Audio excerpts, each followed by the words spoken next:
Oh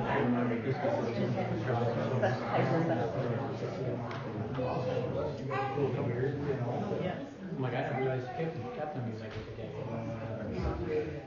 That's perfect. That was good.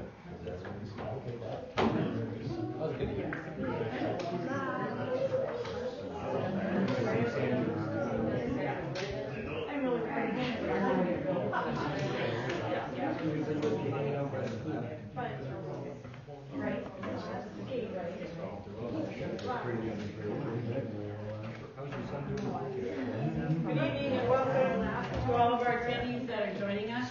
I would like to call the meeting to order. Please stand and join me in the Pledge of Allegiance. Allegiance to the flag of the United States of America and to the republic for which it stands, one nation, under God, indivisible, with liberty and justice for all. Okay, at this time we're going to do roll call. And I call your name, please stay here. Ernie? Here. Jeff? Here. Angela, I'm here. Tiffany? Here. Linda? Here. Mike? Here. Here. Next thing on the agenda is student achievement, and we have new staff introductions. So this is our new teachers for the 24-25 school year that are joining us. Some do have responsibilities for coaching, and we're not able to make it tonight. But we have most of them I can see here with their smiley faces. So if you would just like to stand up one at a time and introduce yourself to the board, that would be fantastic. Would like to go first? I'll just start. All right. Thank you, Haley. Hi, everybody. I'm Haley Schaefer, and I am the new first grade teacher. Thank you. Welcome. Anything else? Hello, I'm Brad Dickinson. I am the new elementary bio teacher. Welcome, Brad. Hi, I'm Sarah Vanderheiden, and I am the new fourth grade teacher. Hi, Joseph Grombos, new business education teacher at the high school. I'm Dana Ruffers. I'm the new special education teacher at the high school. Oh, yeah. I'm Zach Baker, middle and high school band. Welcome, Zach. Rachel McCulley, middle and high school choir. Brooke Andrew is the new elementary special ed teacher here. Monica Kursky. Hi, I'm a new paraprofessional with the middle school. So, thank you all. But I wanted you guys to meet our new staff, and you can come and get a name and face, and they're here to be part of our Wrightstown team, so we're very excited to have them. And we know we're going to have a great year, so thank you guys for coming out. Appreciate it.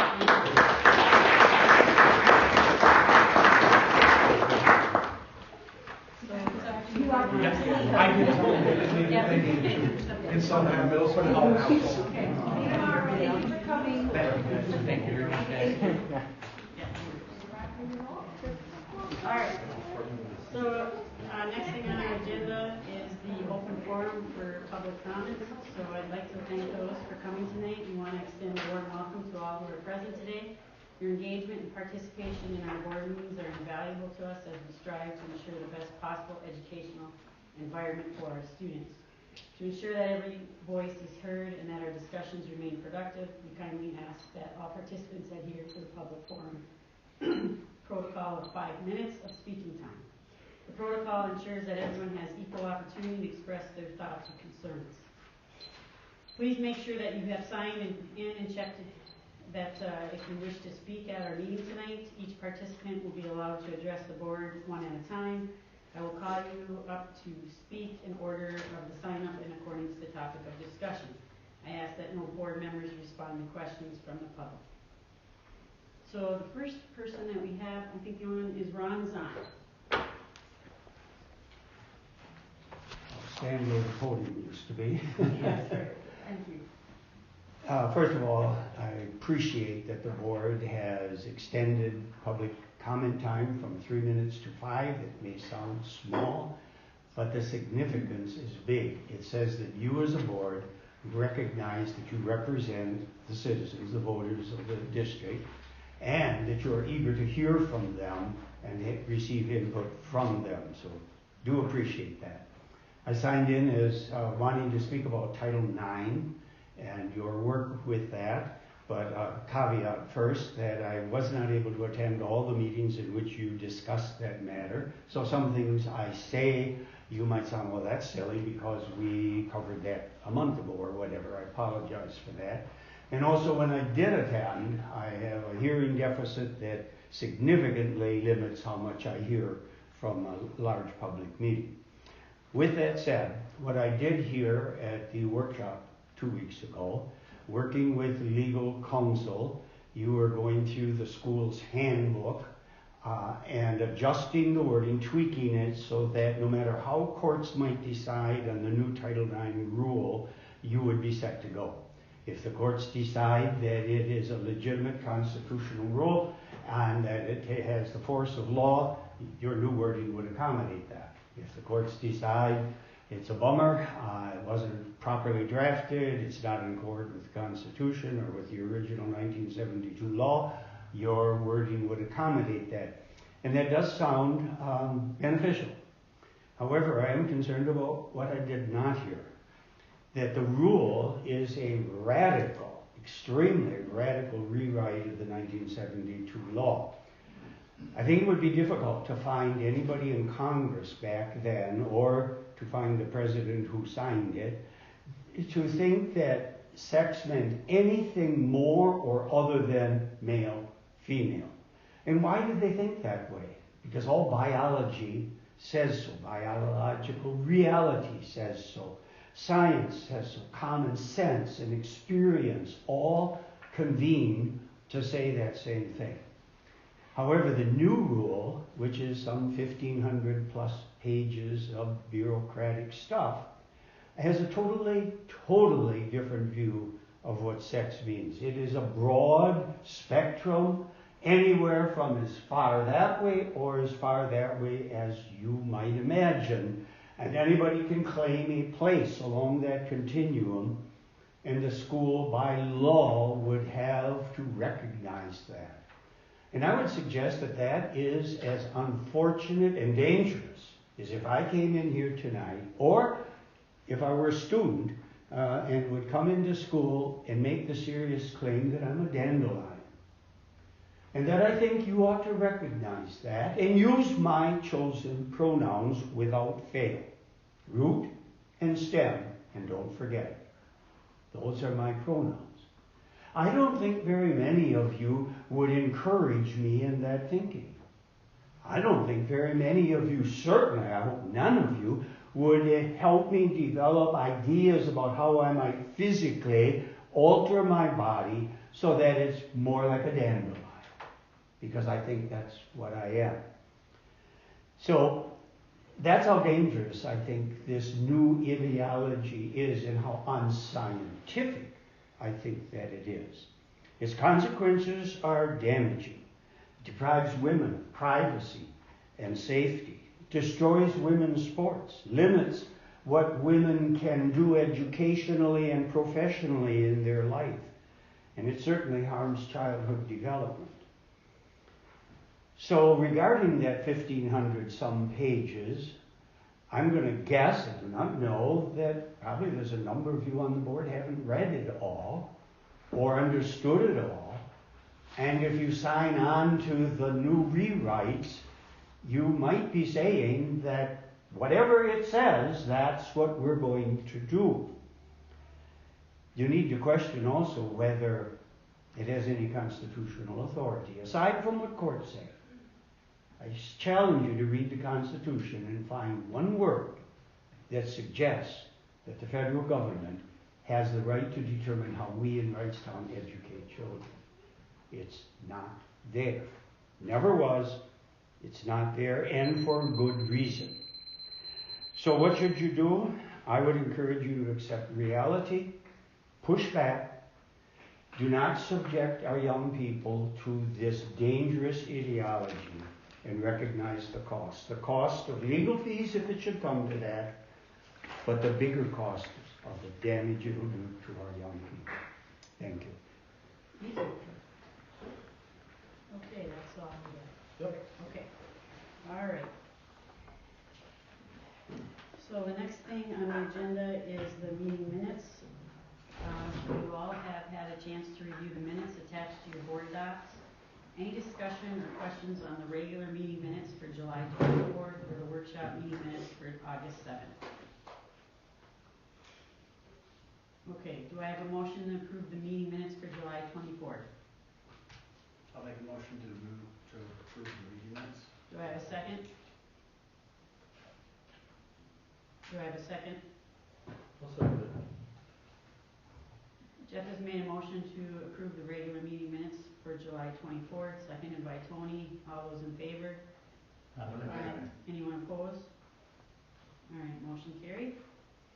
Do I have a motion to approve the minutes for the August 7th workshop? I'll make the motion.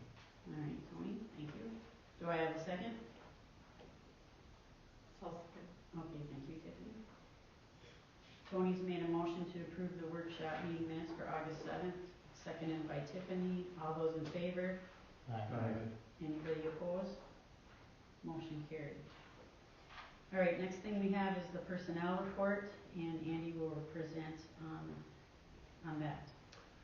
The only thing we have through personnel this month is we do have an FMLA request from a staff member. And I would ask that you would honor the FMLA request and approve it as presented. It was in board docs.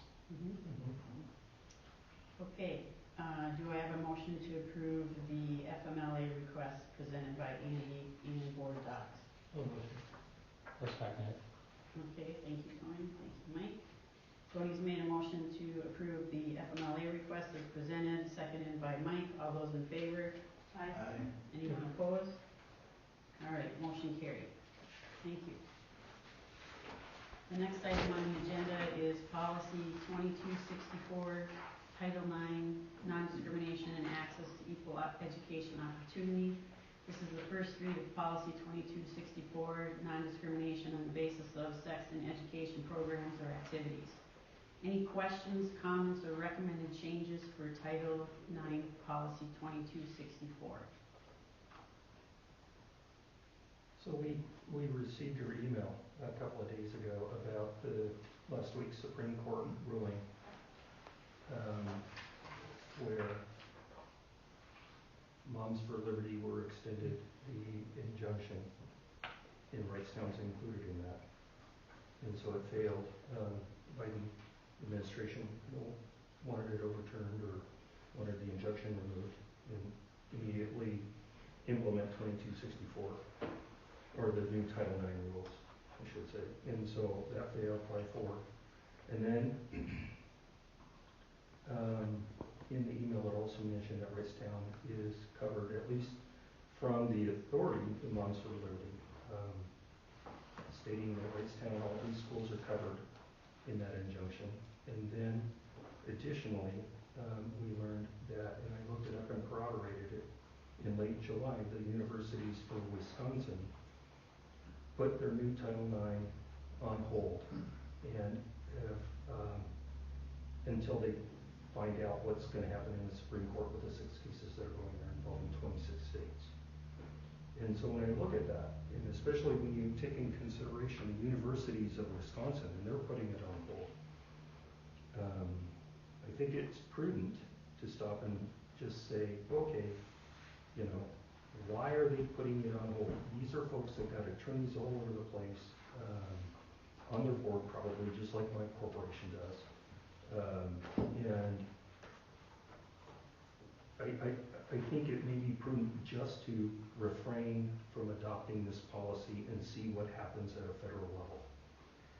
And so, in fact, I feel that would be the prudent thing to do. I would be hard pressed. In fact, the people who voted for it the first time, other than initially before that case came out, would anyone on the board have a reason why we should adopt it with that now knowing that new information? Why should we adopt it right now or in 2 weeks without knowing what's going to happen at the Supreme Court level? Federally, by law, are we supposed to be following the law? So we have a We are excluded from that right now, as of last week. But we don't, our name is not on the list as of yet. Let's be careful, let's be correct in what you're excluded from. You're not excluded from the law. You're excluded from the DO, or the Department of Education, enforcing any regulations against you. So they can't take away your federal funding until the 10th Circuit Court in Kansas hears this case. And what the Supreme Court did last week is what they would not overstep the 10th Circuit yet. What they were saying in their decision, and what that I sent you from Butler and from Wasby, is that the Supreme Court has a history of not overstepping their federal circuits. So they're allowing the 10th Circuit and the lower courts to make their decision. Then, if it gets appealed to them, they may take it up, and they may not, right? They may let it stand, whatever that decision is, and or they may take it up and say yay or nay, right? But I want you to be clear on that. It's still federal law in Wisconsin, because we're under the 7th Circuit, okay? Now the Moms for Liberty, we are not on the 10th Circuit docket yet. Wrightstown. I had sent you that information as of Monday. Yeah, but we got an email from them stating that you got an email from Moms for Liberty, not from the 10th Circuit. So Bob Butler and Dan Malin, they check every day. They check the 10th Circuit docket. Okay? Wrightstown School District is not listed on there. Now, we may be tomorrow, we may be next week. All that is saying is the 10th Circuit hasn't updated or taken on any more schools since July 31st, their docket of schools, okay? If they do, we may very well be on that, okay? But currently, I want you guys to know, you are not currently on that list. It's not to say you might not be in the future, but as of today, you're not, because they haven't updated the 10th Circuit docket yet, okay? All right, so I just want to be clear on that. Yeah, the email did say it's fluid. So right. There are changes coming. And so, well, there's changes coming, but there may not. Yeah, and so yes, there is the federal law, but like what University of Wisconsin did was they are refraining from instituting the updated law, and they probably undid 2266, the change that we did, and they are using 2266 going forward until there is some type of resolution or determination through the Supreme Court. So that's my point. I feel like any other time that we have to decide on something, it's always, we gotta follow the law, and that's what we do. Now I feel like, because people don't agree with it, we don't have to follow the law this time, correct? Well, it is, so here's the thing. So if you believe that sex equals gender identity and sexual orientation along with biological sex, fine, vote for following the law. But if you think that the Department of Education has overstepped its boundaries, and evidently 26 states have agreed with that, 26 attorneys generals have agreed with that the Department of Education has overstepped its boundaries in determining what sex is. And then you have to also take a look, and we discussed this, there's First Amendment implications as far as freedom of speech, compelled speech, freedom of religion, due process, the whole nine. This is all And listed. I agree. I am just trying to figure out why, on this particular subject, we don't have to follow the law. And maybe I should be asking Jeff, not pointing it to you. So we are following Title IX's law right now. We have policy, the 66, limited to 66, that follows Title IX law. Right now, there's been 10 federal court cases that have, struck down essentially what the Department of Education is trying to pass. We're covered, and I do understand Andy's point here. It's better to be on the list, but we do have notification from Moms for Liberty that our schools are all covered. So when they update the list, and I wouldn't be surprised if, like Andy said, it could be tomorrow, it could be the next day, probably this week, we will be on that list, which means we're covered. In the meantime, but Jeff, let's be honest. Okay? Covered is different. You're saying you're covered from Moms of Liberty, but Moms of Liberty is not going to cover this district from a lawsuit from somebody on the other side of this if they disagree and say, you're not protecting my child or my concern. That's where the So they don't have liability any comes. they don't have any standing if we are exempt from the law. If we are covered under the 10th Circuit, they can't sue us. We're not covered. We're under the 7th Circuit. Right, but we are covered under the 10th Circuit ruling. No. Yes, we're covered under the 10th Circuit ruling. You're covered from the ruling that they can't take away your federal dollars. No. We are covered under the 10th Circuit ruling that we do not have to comply with the new regulations. That is the whole entire court case. And if you have children in our school districts, whose parents are members of the 3 organizations that who joined that lawsuit in the 10th Circuit, we are not obligated to follow the new guidelines, right? So the law has been in place since, 1972, 1973. In 53 years, Bob Butler told us no one's ever lost money because of this, right? That's the first thing. The second thing is these new regulations that came in, it's a bureaucratic, we're going to decide what gender is now. And it's a huge overstep. For example, if we are covered and we follow this policy, do we end up in the same situation that Eau Claire school districts did, Kiel, Sun Prairie, where their parents where they passed very progressive policies and now they're all facing lawsuits, right? So if we go in either direction, we're damned if we do, we're damned if we don't. So there's danger on both sides of the scale. If we do pass it, and let's say we go to a band trip, so we have students staying in Madison, and all of a sudden you have 2 different people with different birth sexes, but they're the same gender as defined by this new regulation inside of this law. What are parents going to think, right? I don't think that this is the right time to do this because the court, it's pretty clear. When 10 federal courts rule against this new policy, I don't think it's going to pass. I think once it gets to the Supreme Court, it's going to, and I can't make a prediction, I don't have a crystal ball, but I don't think we need to take this step right now. We have a policy in place right now. We have been notified by Moms for Liberty that we do have kids in the school district who have parents in those organizations, and the next time the list is updated, when it's submitted to the 10th Circuit, we will be on them. So that covers us. You're talking though like coverage that's going to exempt you from any lawsuit. Where I'm telling you what Bob Butler is telling you as an attorney is that you're not going to get sued from your side what you believe, okay? But there's another side to this, the other side. That's where the crack is in the whole thing by not following the federal law. You could get somebody from the other side to sue us, maybe not Will, maybe it's the American Civil Liberties Union, I don't know who, but it could be a parent saying, hey, you guys aren't in Wrightstown by not following federal law, which is in the 7th Circuit, and which is the law of the land in Wisconsin. You're not following it. And now we want a lawsuit against you. So potentially, and I'm not saying we're going to get a lawsuit, but potentially we've opened the door for that. I want that to be clear. Okay, no, we're not, because here's the situation. The 7th Circuit Court hasn't heard this, right? They didn't hear this case, okay?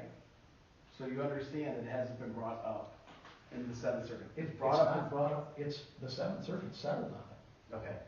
The 7th Circuit settled? Yeah. Explain this. When did they settle on this? It is the law in Wisconsin right now. Bob Butler told you that. Okay. He talked about a different court case, right? We're talking about the regulations, right? He was talking about Whitaker, correct? Whitaker, and he's also talking about the one in Indiana. Right, okay. But so these are individual court cases that don't have anything to do with the regulations. The regulations are clearly an overreach. They're 1,500 pages, right? I started printing it out and I ran through the ream paper, double-sided, and I'm like, I'm never going to be able to read this. Listen, this is a first read. Yeah. All what you had Bob Butler do was skin out the policy for you guys and take out all those things that we didn't agree with. Okay. I understand this, right? So, no. There's some other issues in that policy that, it also, and if I'm not mistaken, and I have it here, it talks about activities, right? So WIA is what we have to follow. He told you that. Okay. I understand that, but if we make it the policy of our school, if we have intramural athletics strikes inside of the school, WIAs involved with that are there. This is something different. This is at our own level, right? So there's, inside of this school district, we have basketball teams that play together in the Do we have intramurals? WIA, yeah, right? Does WIA monitor high school sports? Yeah. Do they monitor elementary school sports? No, we don't. Okay. We don't belong. We're There not you go. affiliated with the elementary or middle school in WIA. Exactly. Just high school. Exactly. So this is what I'm talking about. So if we create this policy, then all of a sudden we're opening a Pandora's box for, boys playing in girls sports, and I would like to protect. I don't think so, Jeff. Well, Andy, this is great. I appreciate it, but this is a board meeting. You're a superintendent. You've given us lots of advice, and it's been taken, very well. You've got very good things to say, but let us decide this as a board. I'd like to say it is not. Hold on, just a second here. Yeah. I do think whatever he has to say is just as important as anybody else on this board. I really do. And if he has something to say back, you need to be respectful and listen. We are going As we around are in listening circles. to, We're going around Jeff, in circles here. This happens at every meeting. Okay. Please, just be respectful of everybody on the board. I can He appreciate is a that. part of this board as well. Okay. So what I'm saying, Andy, is basically you have done a good job of bringing this Bob Butler, bringing this original policy, but it comes down to our responsibility as a board members here to represent our community. And policies are from the community, and board members are responsible to reflect what our community beliefs are and their thoughts are. Whether or not I'm on have a political agenda to the right or the left or the middle or whatever, I have to do what I believe is best for the community. And I believe right now protecting girls' sports, day one right now, not opening Pandora's box is very important. But are you doing what's best for the kids? Yes. Are you opening Pandora's box for the other side? What other side?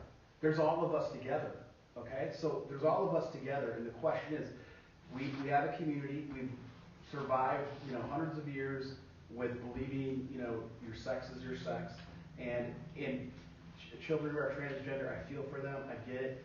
I do not want boys and girls sports. That's a huge thing. So can I ask you something? Sure. So the policy redone, you still have issues with it, correct? Yes. Yep. Just of the activities, of No. the sports, or more than that? I think there's more to it than that. As we were to dissect this whole thing, I could go through it more. I just think the important thing is knowing that, we've been served notice that we have members, number one. So as soon as the list is updated, our district will be on it. So I don't think we need to take this step. We cannot Right. say they will. Now we do need to follow the law, right? So Right. if this But does you're saying become, that and then telling hold us on, we're not. okay, hold on, Randy. If the federal court says shoots down the 10th Circuit, right, then we need to pass this policy. Okay? We need to pass it. If the 10th Circuit Court shoots it down, we don't have the protection. We're going to have to take some steps here to make sure that this is taken care of. We can cross that bridge when we get there, but it hasn't, right? 10 federal cases, right, and all of them are saying that this is not constitutional, right? So I know I'm having, and it's not that I'm not having a hard time with this myself. I agree. I think we all are. I It's not a cut and dry situation. So- It's not. And the thing about being on the board, Right. when you do orientation and all of that, is you are supposed to take your personal views out of the situation. Absolutely. Yeah. And that's why I'm looking at it both ways. We pass this. But I don't feel like you're looking at it both ways. I'll give you an example. How about Keel, right? Student, this gender is somebody else, and because that would be sexual harassment under this new policy, right? And that student's parents sued the school district. Okay? So if we do something like that, if we create a policy similar to Keel, it does open up Pandora's box for legal risk on both sides. And what I'm saying is, as long as we have a current policy in place, which we do, right, as long as we're covered by the 10th Circuit ruling, and now the Supreme Court's ruling to back it up, right? So there's two rulings on that. No, the Supreme Court did not back up the 10th They Circuit. basically, hold on, they did. They said No, that. you hold on a minute. Wait, Jeff. said is that we're going to allow the 10th Circuit to hear the case and make a judgment on it. Exactly. Or we talk about whether we're either gonna take the case up or we're gonna leave it stand. So they backed their decision until No, they did not back the Department of Education and DOJ's thing to jump in and get rid of the injunction. They're saying, no, I understand. we're gonna hear the case. Okay. We're not, the 10th Circuit. The 10th Circuit is gonna hear the case. But you didn't say So what, well, hold on. Did they allow the 10th Circuit to proceed? Did they agree with what the 10th Circuit's ruling was, the judge of the 10th Circuit's ruling was? Did they? They did. They said proceed. They shot down the Biden administration, Department of Education's attempt to stop it or to halt it. So I would think that's throwing support in favor of the 10th In your Circuit. opinion, yes. Right? You're saying in your opinion, I don't. Okay, so in my opinion, okay, there we go. Either way, I think the best move, the prudent move as a board is not to vote on this, because not voted down, not voted up. I say we make a motion to table this until a decision can be made, once we know what the federal court. Do we know when that decision would be made? It could be 2-3 years from now, it could be 4 years from now, but as long as we're covered with this injunction, it could be 2 months. Well, I think we're Both covered directions. under the old, or the current one, right? yeah, we have okay. a current policy We just have to undo in the place. change.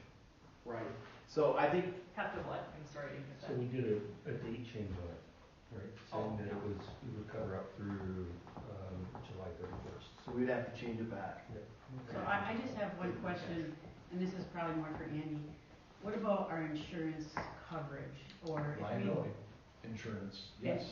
Okay, so like if we didn't adopt this new policy, our insurance may not cover us, is that what you're If you saying? get into a lawsuit from the other side saying you're not protecting their child because it is law in Wisconsin, it is federal law, guys, in Wisconsin, I wanna be clear about that. Okay. And did I send you that, what we got from the liability carrier, right? They're not going to cover you if you get into a lawsuit.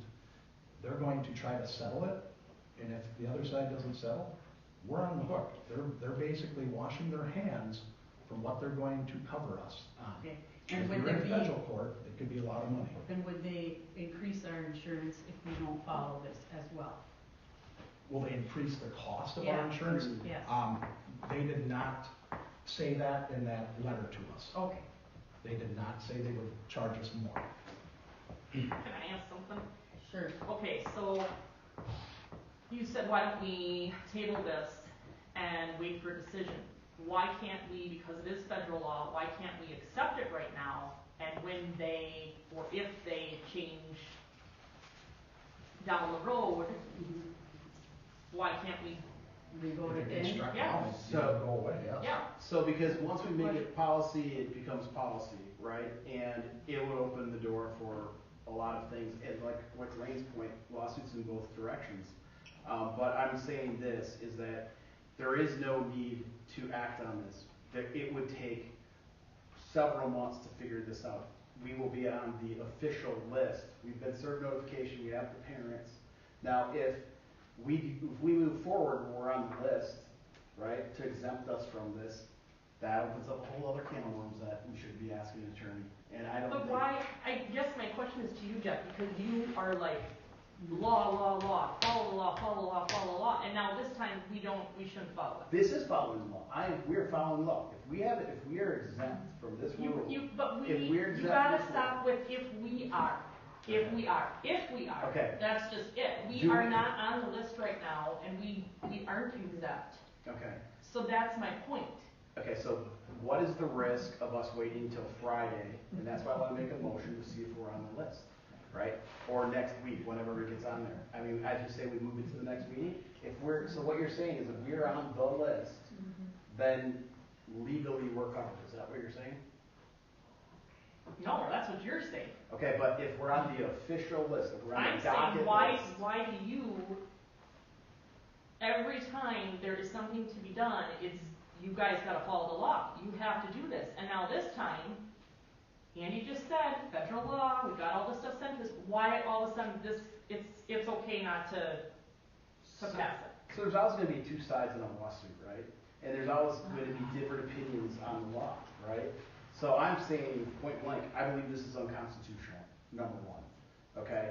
That's the first thing. Number two, I don't think this is right for our community. I do not think passing this federal, But you're putting regulations, you You've whatever talked to you everybody decide. in this community? No, I have not. I Okay. have not.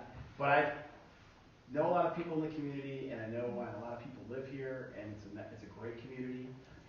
People like living here for lots of reasons, but I would when say, it comes push to shove, are they gonna be opening up their pocketbooks when we gotta file a lawsuit and pay it? And take it away from their kids? okay. That's what I'm saying, you gotta look at Yeah. everything, not So just. I am looking at everything. You're not though, Jeff, you're doing what Jeff wants to do. Hold on. No, You I'm can't- doing what I think is best for this No, board. you're not. Yes, I am. No. 100%. But the You board never- doesn't need you to make the In the decision. best, Right. I am not, there's 7 of us here sitting at this Right, table. but you just said you're making the best decision for our board. I For think my board. listen, what I'm saying for me, the way I feel about this 100% is that I would not in any way, shape, or form support what this is if we do not have to. And we do not have to. We've been notified by Moms for Liberty. We have the students in this district with parents who are members of those organizations. They have notified us. When their list is updated, we will be on that list. That is pretty simple. So that would be coverage, in my opinion. Okay? That's where I'm going with this.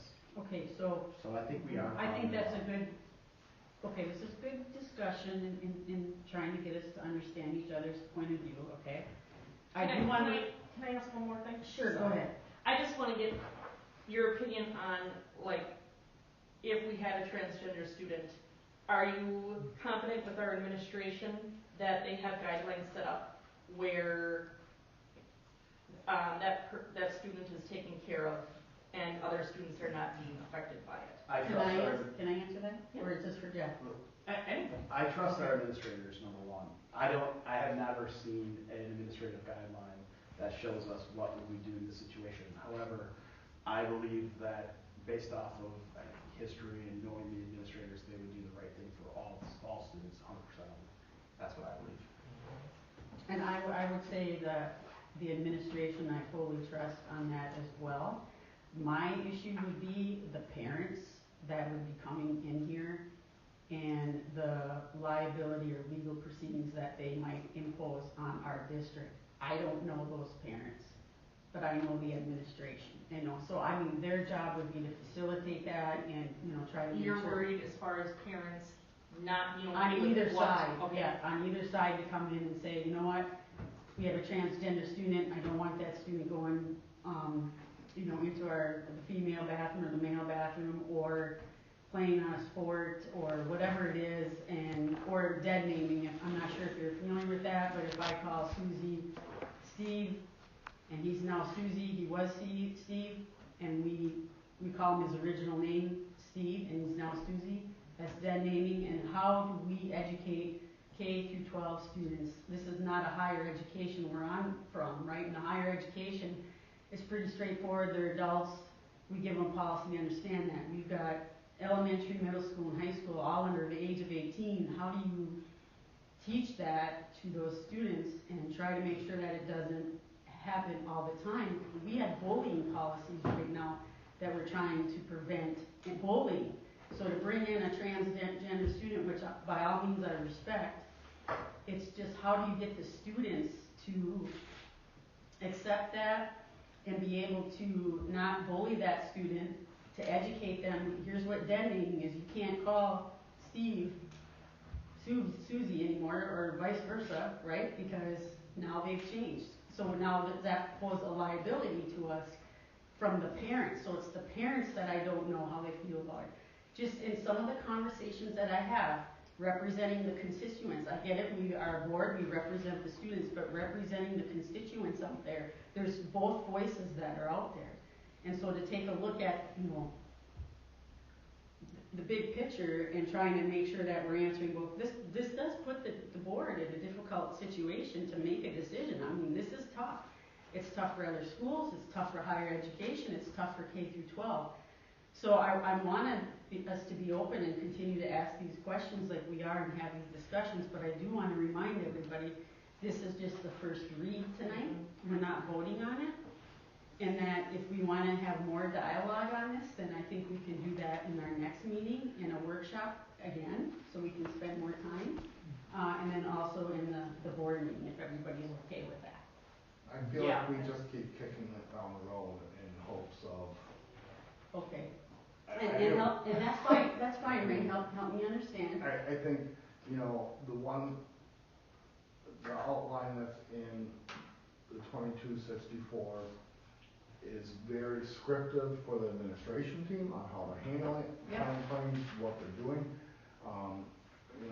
2266 gives, which would still be in place regardless, is really the guts of what we're talking about, a transgender student or somebody that identifies as the opposite sex of what they were born. That's already in place. That ship sailed and it's already in. So it's really the administration side that's coming in 2264 and giving them the guidelines of this is how you're going to be handling it, and this is, you get time frames and structure to it so that our administration team is not chasing the tail of them now opening up Pandora's box of, well, you didn't act on this in a timely manner. Right. So one of the questions, and I asked Andy this, but if you could share with the board, is there training for our staff? Yep. Okay. And our staff went through training this week. Okay, perfect. And then what about the students? Is there training for students to help them understand what dead naming is? No. Okay, so that's the part that Do we know what dead name means though? They do. They know what it means, yeah. High schoolers probably do, maybe some middle schoolers, but I mean, if we're talking about every student, we can't say that they might know what that is until they actually do it, and then they're called in. So I guess I'm looking at the student and all ages, how they would feel, how does this make the student feel? Is there gonna be more anxiety because they have to worry about dead naming or worrying about other things, or wearing a shirt that says, male, female, that's it, and then somebody says, another one wears a shirt, transgender. Now we got different, mixed feelings. I mean, the anxiety that goes along with the kids. I don't know, maybe Carolyn can speak more to this in the special ed and how students are. But those are things that I'm thinking of from just the student perspective, not what some of the constituents have to say, which is valuable information, or what we think as board members. What about these students at all different ages? How do we prepare them and educate them so that anxiety is lower, that we're not bullying? I mean, those are my concerns. So I would think we should have a training for students on this. We already do a lot of universal training to be kind to each other. It's like climate and culture. Okay. In all of the buildings, all the time. Okay. So, in general. I mean, that's what PBIS, that's what the sort of practice is. That's all about being kind and honestly teaching the life skills of how you treat people. So would that include this new stuff in there? It doesn't call out that specifically. Okay.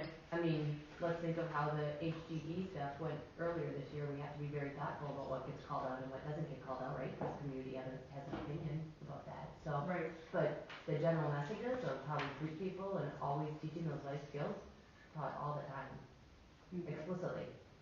So have we asked any of our students how they felt about this? At any level, has any of the administration said, hey, how do you guys feel about this to students at the middle school level or the high school level? What do the students feel? Could we bring students in that tell us this? I think one thing that I hear is that kids feel like it's their school. I'm sorry? I think one thing that I hear and see and what we encourage is that kids feel like it's their school. Okay. Sometimes us adults, we're making these decisions at nightly meetings like this when it's their school. So, I mean, having their viewpoint would be good, but I think sometimes. Okay. I think I would be careful bringing a child in front of adults and then having them say something. Didn't you have a situation 4 or 5 years ago? Oh, yeah. I would definitely not want to put kids in harm's way or suffer ridicule or any of that. No, that's fine. I think we got to be careful with that. But as an administration, knowing your students, I mean, how would they feel about this new policy? Probably more on the high school side, Scott. I'm not sure. No, okay, Kids, great. Thanks for asking. Kids have a lot of things going on under that age, and they deal with them completely completely differently than we do as adults. Okay. And I will tell you, kids are a lot more authentic and real in their emotions and how they feel about things than we are. Okay. And they deal with things oftentimes better than we do. Okay, I agree. I agree. Okay. All right. So any other questions or comments to kind of help I us just through want this? to touch two things. I said Yes, earlier very please. quietly and diligently listening. So just touch base on what you had asked about federal funding and stuff like that. Obviously, Bob Berger told us that you have nobody's lost funding yet, correct? And with my research of it is with the Office of Civil Rights would have to intervene first and give us a forewarning to come into compliance before any federal funding can actually be revoked from our facilities.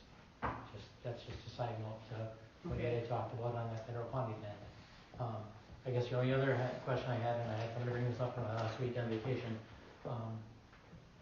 at the Brown County Fair, which I had a great time, was the risk of personal loss against board members because of this. Now, I don't know if there is, if there isn't. I guess that's something, Andy, if we could look into. What do you mean a personal loss? So if I vote yes, you vote no, if they could possibly come back at the board members for going back and saying, hey, we didn't adopt it, or we did it, yes. So I don't know the law on that, I'm not going to pretend to. I guess I would just like more information on it, because from what I was told, there's a possibility of it, but I don't know. I didn't have time to research it. I've had a busy last couple of days, and I just found that on Sunday. So I haven't had time to do any more research on it. So if we can dig into that a little bit, I would appreciate it. So we can reach out to our liability carrier and just kind of get their stance. Yeah, if you would, Dan, that would be greatly. Okay. I'd appreciate it. Have them provide a copy of the deck sheet, what's covered and what's not covered. Is that okay, Andy? Our board members covered with any sort of insurance policy. I thought that was brought through to us when we went through or at least when I went through our orientation. We'll talk to our liability coverage, but also WASB can give us a determination on that. I'm going to say my first guess is you're going to be covered. That's why I would think so too, but I want to know. Yeah. You know, that could. We don't really have any powers without acting as board Right. members, so it's You not. have hold harmless, I believe it's hold harmless protection. But, yeah. Yes, thank you. I just have one question, Andy. If we use WSAB legal and they're not our district council, are we still covered? Yeah, you're engaged with them. You have an engagement letter. Okay. Remember, you don't. Okay. You only have to engage with an attorney through a letter. Okay. And then they become your counsel. You can engage with any attorney you guys want in the state. Okay. In multiple ones. You don't have to have one. Okay. Thank you. Okay. All right. So this is the first read, and we'll move on to finance. If you have Oh, sorry. So in the coordinators section of the 2264, it says Title 10 and not Title 1. Okay, is it just typo? It's a typo. Okay. Yeah, I'll make it. and then also, when you look towards the bottom, and it talks about under disciplinary sanctions and remedies, it has just sex discrimination and does not include sex-based harassment. And that is one of the areas that when you look at complaints, it states with respect to complaints of unlawful sex discrimination or other than sex-based harassment. So knowing that that's up in the upper part of the policy, I think we should add that sex-based harassment in there since it's called out, and it's called out several times. Can you just send me that? I was just going to say that. All right. All right. Okay. Any other questions, comments on the first read? All right, good. So we're going to go on to finance. Does anyone have any questions on the bills, listings, and receipts before I turn it over to Tiffany? I do. Okay. So as I was going through those bills and listings and building funds lists and other things, and it got me quite intrigued. I know we're under some scrutiny to update some products here at the middle school, high school, HVAC stuff, boilers, etc. I guess my one question is we cut a check to Johnson & Johnny Mechanical for $140,000. Automated energy for close to $28,000, almost $29,000. And you know, I've been trying to go through my policies, and under the policy 6320 for purchasing, it's a competitive bids. It's a procurement of all supplies, materials, equipment, services paid for by the district fund shall be in accordance with all applicable federal and state statutes, board policies, etc. And then the competitive bid says purchase of and contract for project will be subject to competitive bid process as in required by law. When the purchase of and contract for single items of supplies, materials, or equipment is reasonably anticipated to reach the amount of $100,000 or more, the business manager shall obtain competitive bids. Bids shall be sealed and shall be opened by the business manager and police in the presence of at least one witness. So I guess my question is do we have those bids stamped? So that would have been, these projects were part of the referendum project, so, and that was a competitive bid process. And then, you know, so there were things that were taken out of the project initially, and then there was some money left over. Then these are some wrap-up projects that we were able to do with some dollars that were left over. There's no time limit on to use that referendum money? We're expending all the dollars out, and you know, typically you look at, I think it's a 2-year process generally, you know, from the end of the construction. But we bought that chiller, and there was a 54-week lead time on that. Okay. So obviously we're not going to pay for that before it's installed. It just got installed this week. I think they fired it up today. I didn't hear how it went, but okay. You know, so that's just wrap out of that. So if there was something else in the budget that we would that would rise to that level, of course we would follow that. Yep. I was just kind of curious because you know I figured that stuff was all done and said, and that money, I felt like that money should have been long gone already. So thank you for that. I appreciate it. I just have a couple of notes. Is that a point? Is that yeah. okay? Yes. And this is more for, I think, the committee for Mike and Jeff. There was a $22,000 softball scoreboard to let you know if you didn't see that. I know you guys are looking at sports facilities. And then the other one, I'm not sure if this is, it says BenQ boards, wall mounts. Those are BenQ boards, okay, so that has nothing to do with, okay. So then, that was the only question I had more for these guys as information as you're doing your stuff. And I just wanted to know this for information, when I should have sent you an email, apologize, Dan, what is a Huddle AD package? For 12, Craig, okay. Again, I explained that the softball scoreboard, $22,000, so the school district paid for it. Two sponsors, businesses. Okay. Tool and Die sponsored one, $5,000. We're still looking for another business. I'm having trouble finding another one to sponsor. Okay. Another $5,000. And the softball club is also kicking in about $5,000. So the school budget, the activities budget was about $7,500. So it's not $22,000. You say, and getting back, that's how it worked. That's how the football scoreboard with the 4 businesses. Okay. They each chipped in $7,500 and so on. So that's on the policy.